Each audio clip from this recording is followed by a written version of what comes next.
Eu sou Jorge de Moraes, diretor-geral da Caeso Energy Services. O tema de hoje é Campeões Locais, uma questão de sobrevivência. Para nós falarmos do nosso país, da nossa nação, nós temos que começar a falar da nossa população. Aparentemente, nós vamos fazer muitos bebés. Até 2050, nós poderemos ser 74 milhões de pessoas. A pergunta que nós temos que fazer agora, 74 milhões de pessoas, maravilha, mas seremos mais ricos ou mais pobres? Para nós sermos mais ricos, o PIB tem que crescer mais rápido do que a população. Em 2024, parece que foi o caso. PIB, crescimento, 3,8%, população, 3%. Mas agora, nem sempre foi o caso. Nos anos passados, nem sempre tivemos o PIB acima do crescimento da população. A outra coisa que nós temos que nos lembrar é que nós temos um grande nível de desemprego. Então, aqui o que é que nós vemos?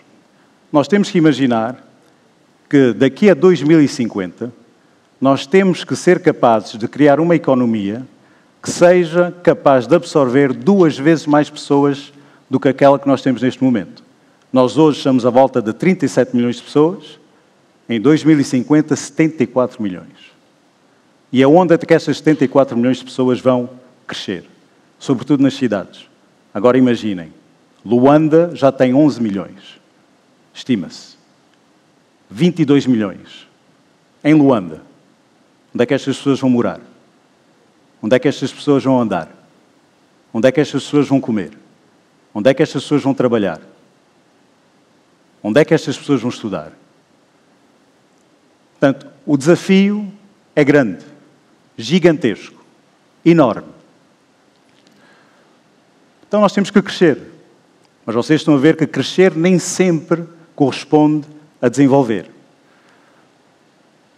E quais são as opções de crescimento? Há aqui um problema com isto.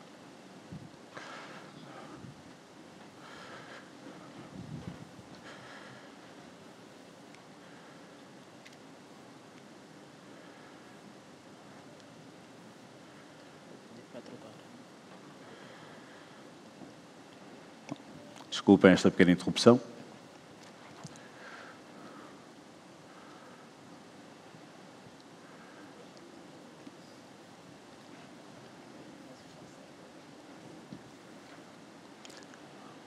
Podem mudar manualmente, então podem avançar manualmente.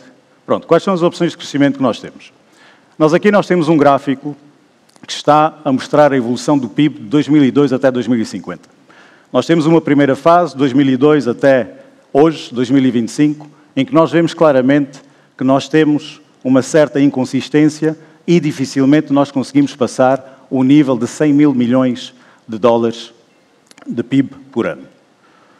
A partir de 2025 até 2050, quais são as opções que nós temos? Nós aqui estamos a mostrar 3 opções de crescimento possíveis. Temos uma opção baixa, média e alta. Na opção baixa, nós estamos a dizer que nós podemos crescer 3 vezes mais do que aquilo que nós temos hoje. Na opção média, 4 vezes mais. Na opção na opção maior, nós temos aqui 6 vezes mais. Estamos a falar de 600 mil milhões de dólares. Pronto, isto aqui parece ser uma coisa boa. Mas vamos entrar um pouco mais para os detalhes. Hoje, qual é o nosso PIB per capita? PIB per capita são à volta de 2.100 dólares por pessoa. Se nós olharmos outra vez para as nossas opções, em 2050, no caso mais baixo, estamos a falar de 3.800 dólares, médio 4.900 e o mais alto 8.000 dólares por pessoa. Mais uma vez, parece que a coisa está boa. Passando agora para o próximo slide, para nós contextualizarmos esses números, o que é que nós vemos? Comparando os números prévios com a situação global, os países que têm o maior PIB per capita no mundo são a Irlanda, são Luxemburgo e a Noruega. Têm um PIB per capita à volta de 100 mil, 150 mil dólares por pessoa. Em África, qual é o país que tem o maior PIB per capita?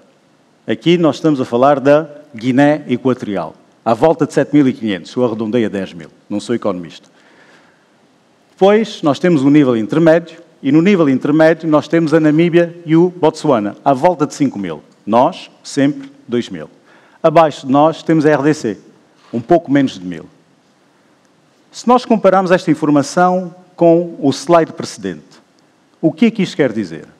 Isto quer dizer que daqui a 25 anos, no pior caso, nós teremos o PIB per capita da Namíbia e do Botsuana hoje.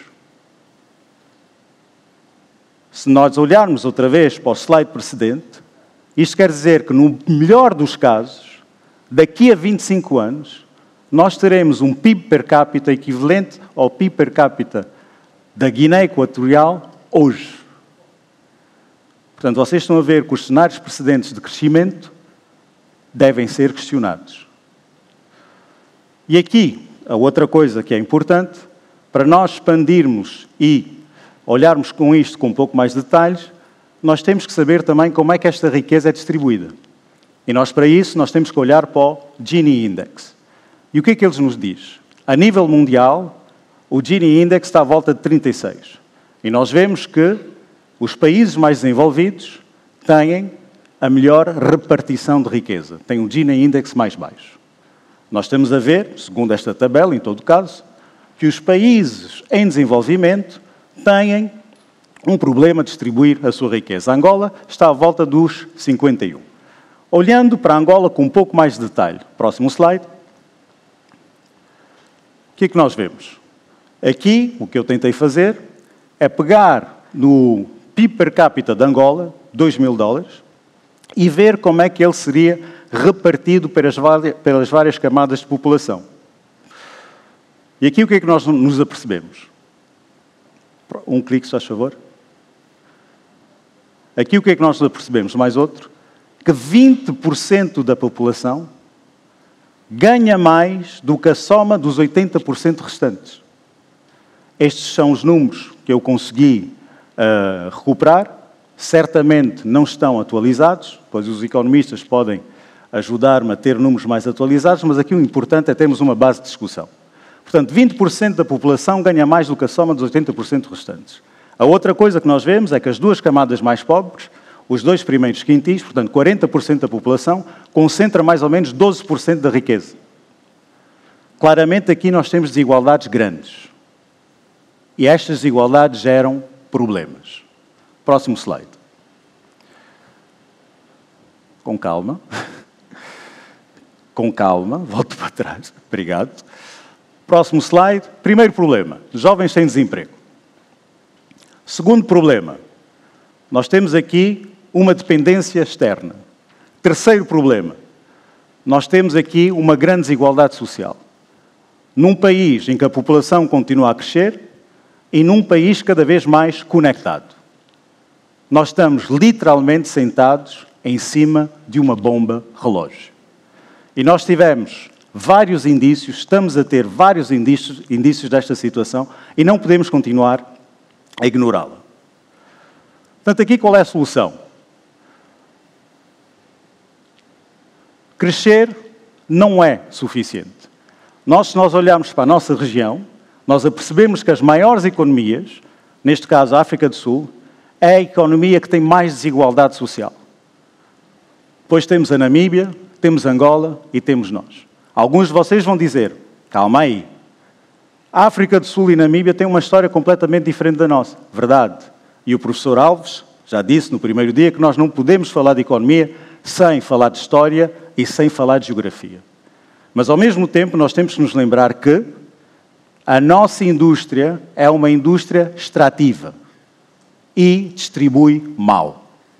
Portanto, se nós continuarmos a crescer com as mesmas bases, com o mesmo motor, o que vai acontecer é que nós vamos aumentar as desigualdades no nosso país. Pois então, qual é a solução? O que é que nós podemos fazer? Nós temos que ter uma economia que consiga crescer, que consiga distribuir e que seja sustentável. Mas agora, Quem é que distribui no nosso país? Primeiro, nós temos o Estado. Como? Através dos impostos, através dos regulamentos, através dos gastos. E também tem que investir na educação e na saúde. Quem mais distribui no nosso país? Nós temos as famílias. Como? Através do trabalho e através da poupança. Depois, nós temos o sistema financeiro. E nós falamos aqui do sistema financeiro ontem, no segundo dia. Como? Através do empréstimo. Eles decidem a quem emprestam, quando emprestam, aonde emprestam, como emprestam. Depois, nós temos a sociedade civil. Na sociedade civil, nós temos aqui vários elementos. Nós temos a Igreja, nós temos os sindicatos, nós temos as corporações e outras que ajudam a distribuir a nossa riqueza. Depois nós temos os investidores internacionais que claramente vão distribuir em função dos seus interesses. Quem falta? Temos mais um. As empresas. E depois nós temos claramente as empresas. As empresas que, para mim, são aquelas que têm o maior impacto, ou o maior potencial para mudar o nosso destino. Porquê? Porque nós já vimos nos 2 primeiros dias que o Estado, o Governo, tem problemas para gerir o nosso dinheiro. Tem ali alguns desafios. As famílias estão com fome. Nós já vimos que o sistema financeiro, ontem falamos amplamente disso, tem desafios também para alimentar, para distribuir empréstimos à economia real. Nós vimos também que a sociedade civil tem pouca voz, não tem o peso que deveria ter na nossa sociedade. E nós vimos que os investidores internacionais investem, sobretudo, naquilo que é a economia extrativa. Portanto, o que é que nos resta? As nossas empresas. As nossas empresas. E o que é que as nossas empresas podem fazer? Primeiro, uma coisa que é importante, para os empresários, que nós não sabemos, estávamos a discutir se nós temos empresários ou se nós temos ou não temos empresários, isto foi um grande debate no primeiro dia, é preciso saber que os empresários que são malucos o suficiente para abrir uma empresa nestas circunstâncias, são pessoas que devem ser protegidas, são pessoas que devem ser apoiadas, porque estas pessoas são aquelas que têm o maior potencial hoje de criar emprego às 74 milhões de pessoas que potencialmente chegarão em 2050. E o que é que uma empresa é capaz de fazer? Uma empresa é capaz de servir de âncora para desenvolver a localidade aonde abre as suas instalações. Uma empresa deve pagar impostos, estamos todos de acordo com isso. Uma empresa também é capaz de defender o bom nome do que é feito em Angola. Uma empresa é um canal de introdução de tecnologia no nosso país, para ajudá-la a desenvolver. Uma empresa é também um elemento que vai consolidar a rede do empresariado local, se trabalhar com outras empresas locais. Uma empresa também é uma ponte para países internacionais, portanto, com outros países. E depois, uma empresa, como nós sabemos, uma empresa cria emprego, cria trabalho. Além de criar emprego, de criar trabalho, no nosso país, uma empresa também tem um grande impacto social. Porquê? Além de criar trabalho, uma empresa forma. Muitas vezes completa aquela formação que não receberam em casa e que não receberam na escola. Além de criar emprego, uma empresa também ajuda, contribui para a saúde dos seus trabalhadores. Porquê? Temos uma série de planos de seguro, de saúde e por aí afora. Portanto, uma empresa tem um impacto social importante. E depois tem outra coisa que é importante. Uma empresa é um fator de integração regional. E isto também é mais do que importante. Porque nós temos que começar a trabalhar numa escala industrial. Sozinhos nós somos pequenos demais. Portanto, é importante nós percebermos que nós temos que ver o impacto da nossa economia a nível regional. Isto tudo é aquilo que uma empresa é capaz de fazer. Mas agora, para nós fazermos isto, nós precisamos de espaço.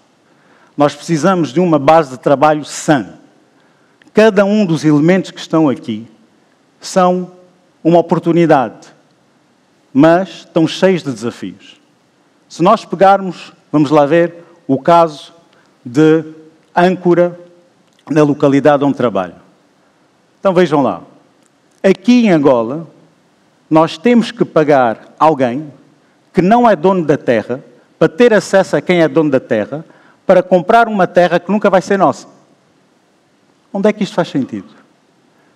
Portanto, nós estamos a dizer que nós temos um tempo de utilização da terra de 40 a 60 anos. Portanto, à partida, nós estamos a partir de um princípio muito simples. Os projetos empresariais não podem ir além disso. Portanto, nós nunca vamos ter empresas centenárias, é isso? É o que nós queremos? Portanto, logo à partida, nós temos um problema grave.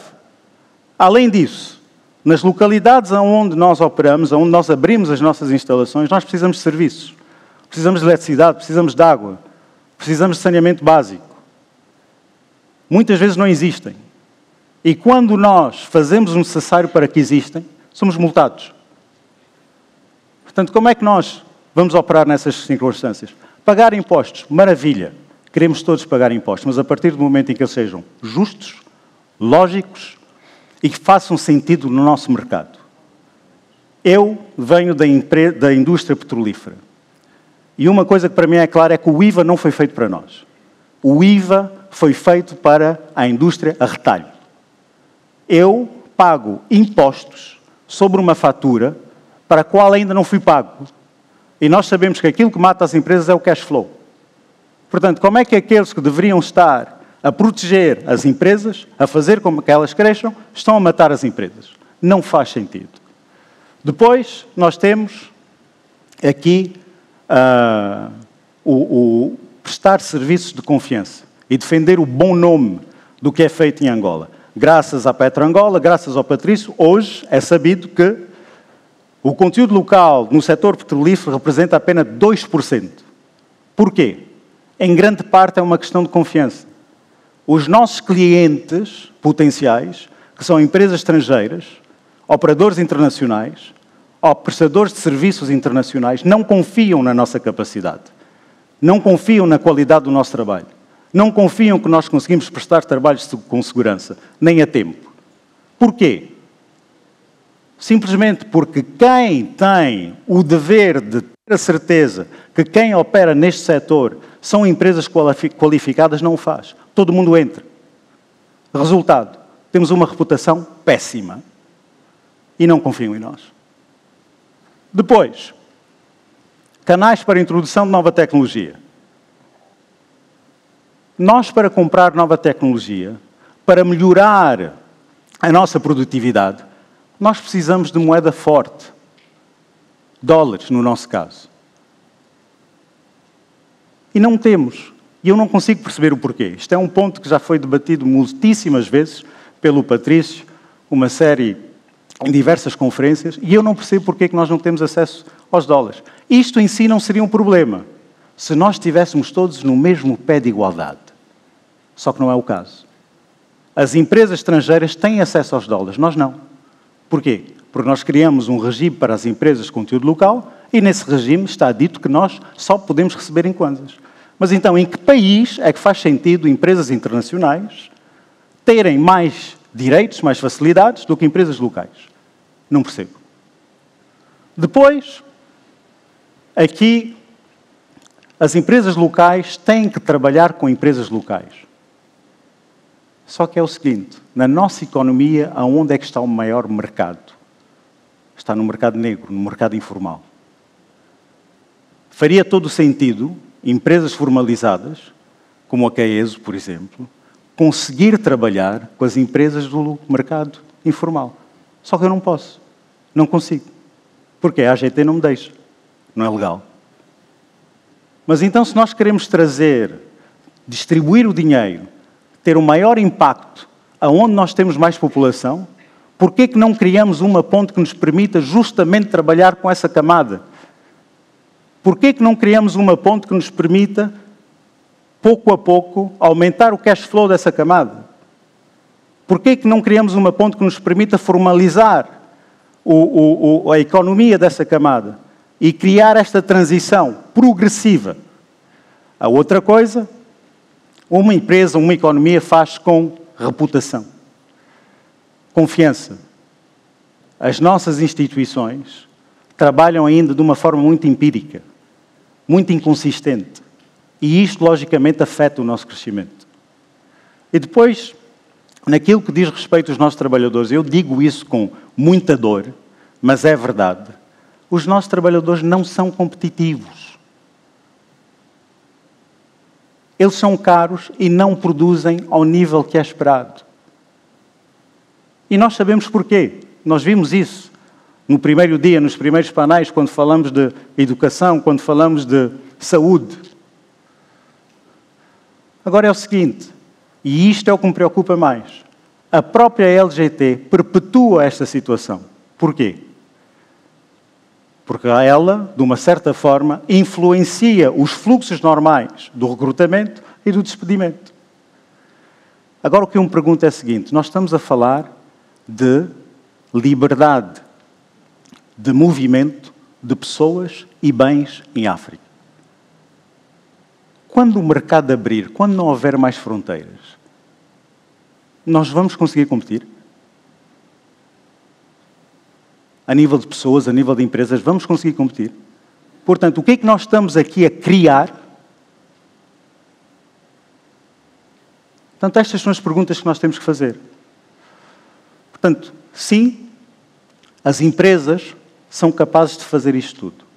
E é tudo super positivo, mas nós precisamos de um ambiente propício para conseguir fazê-lo. Próximo slide. Apesar de todos estes desafios, e relembrando aquilo que são os 3 problemas, jovens desempregados, grande dependência ao exterior e uma desigualdade social, o que nós vemos aqui é que campeões locais fortes, numa economia livre, eles são capazes de crescer o suficiente a nível regional para criar empregos sustentáveis e para elevar a comunidade aonde trabalham. Eles são capazes de criar, eles são capazes de criar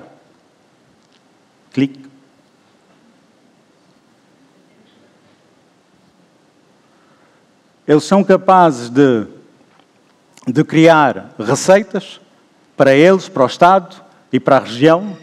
Eles são capazes também de ajudar à paz social e eles são capazes de criar uma resiliência regional. Portanto, eu agora convido-os muito rapidamente a pegarem nos vossos telefones e a carregarem no link deste QR Code. Se vocês fizerem isto, o que é que vocês vão ver? Vocês, em princípio, vão ter acesso a um vídeo em que vocês vão ver a base que nós construímos em Lüderitz, uma cidade no sul da Namíbia, perto da fronteira com a África do Sul. Esta base que nós construímos em Lüderitz, o que é que nos permitiu fazer? Portanto, vocês se lembram-se do slide precedente? Se nós formos rapidamente para o slide precedente, podem ir para trás, muito rapidamente. Se nós formos no slide precedente, o que é que esta base permitiu-nos fazer? Justamente nós construímos uma base. Ao construir esta base, começamos a pagar impostos em Lüderitz. Ao construir essa base, o que nós fizemos, nós defendemos o bom nome do fazer em Angola. Nós hoje temos uma empresa angolana com uma reputação positiva que fez uma base que é a base que está mais próxima da Bacia Laranja, a base petrolífera mais próxima da Bacia Laranja é nossa, é de uma empresa angolana. Nós fomos capazes de introduzir nessa base nova tecnologia. Ao recrutar pessoas nesta cidade, nós estamos a introduzir novas tecnologias, estamos a formá-las essas novas tecnologias. Nós, ao construir essa base, o que nós fizemos, nós trabalhamos com uma série de empresas locais. Portanto, aqui estamos a desenvolver fornecedores locais. E nós trouxemos também várias normas. E, claramente, nós estamos aqui a ajudar a favorecer a integração regional. Isto é aquilo que uma empresa é capaz de fazer. E aquilo que nós fazemos na Namíbia, também fizemos em Angola, com uma pequena diferença. Em Angola nós demoramos 10 anos. Na Namíbia nós demoramos 3. Outra coisa da qual eu estou extremamente orgulhoso é que na Namíbia, neste momento de exploração, em que a maioria das empresas que trabalham nos poços são empresas internacionais, tal como a Schlumberger, a Halliburton, a Baker e por aí afora, nós somos uma das raras, se não a única empresa angolana que presta serviços ou prestou serviços durante esta fase de exploração diretamente no poço, com as nossas pessoas, com as nossas ferramentas, que foram preparadas na nossa base, com o nosso equipamento e com as nossas pessoas também. Isto é aquilo que nós temos capacidade de fazer. Mas para fazê-lo é preciso que nos deixem espaço para poder fazê-lo. Aqui o apelo que eu faço é muito simples. Nós temos que começar a trabalhar juntos para alinhar as nossas leis, a nossa governação, para alavancar as nossas pessoas, as nossas infraestruturas e os nossos recursos para maximizar a nossa economia, para que ela seja uma economia inclusiva. Isto é o que nós temos que fazer. Nós não podemos mais ter esta oposição privado-governo, governo-empresas, não funciona. Para nós conseguirmos resolver o desafio de 74 milhões de pessoas, nós temos que acabar com isso e começar a trabalhar juntos de forma integrada. Próximos slides. Portanto, eu vou deixar-vos com a seguinte frase.